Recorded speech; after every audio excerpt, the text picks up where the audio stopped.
नमस्कार, जय हिंद दोस्तों। आप सभी का स्वागत है। मेरा नाम है चंद्र कुमार और आप लोग देख रहे हैं मेरा यूट्यूब चैनल हिंदी ज्ञान बाई अनु। तो दोस्तों, आज का हमारा विषय है वर्णमाला।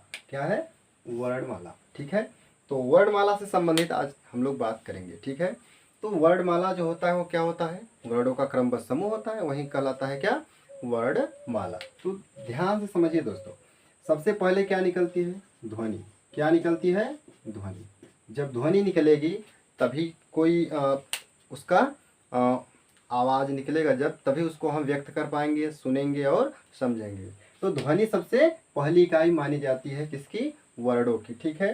जब ध्वनि निकलती है तो ध्वनियों के मेल से क्या बनता है? वर्ण बनता है। ठीक है। क्या बनता है? वर्ण। ठीक है। और जब वर्ण बनता है तो जब वर्णों को जोड़ देंगे तो क्या बनेगा? शब्द बनेगा। क्या बनेगा? शब्द। ठीक है। शब्द बनेगा। और जब शब्दों को जोड़ेंगे तो क्या बनेगा? शब्दों को जोड़ देते हैं तो बन जाता है वाक्य। क्या बन जाता है? वाक्य। ठीक है। वाक्य। और जब वाक्यों को जोड़ देते हैं तब क्या बनता है? एक गद्यांश बन जाता है या फिर पद बन जाता है, आपसे कह सकते हैं। ठीक है। गद्यांश। ठीक है। तो ये क्रम होता है किसका? ध्वनि चिन्हों का। अब ध्यान से समझिए, अब जो कोई ध्वनि निकलेगी तो इसको प्रदर्शित करने के लिए किसी चिन्हों की आवश्यकता होगी। तो जो चिन्ह होंगे उन्हें क्या कहेंगे? वर्ड कहेंगे। क्या कहेंगे? वर्ड। जैसे एक क है, ऐसे होता है, या व्यंजन है। ठीक है। फिर अगला जैसे वर्ण मान लीजिए स्वर है, जैसे क। क्या है? क, आ। इसी प्रकार से ख हो गया, मान लीजिए ग हो गया। ठीक है। ऐसे अन्य होते हैं। तो ये सब क्या है? वर्णमाला के अंतर्गत आते हैं, जिसमें क्या आएगा? ध्वनि आएगा, वर्ड आएगा, शब्द आएगा और फिर उसके बाद वाक्य, गद्यांश, आप ऐसे बनाते जाएंगे। तो दोस्तों, अब यहाँ पर समझना है कि वर्णमाला को हम कितने भागों में बांट सकते हैं। तो वर्णमाला को हम दो भागों में बांट सकते हैं। कितने भागों में? दो भागों में। कौन कौन?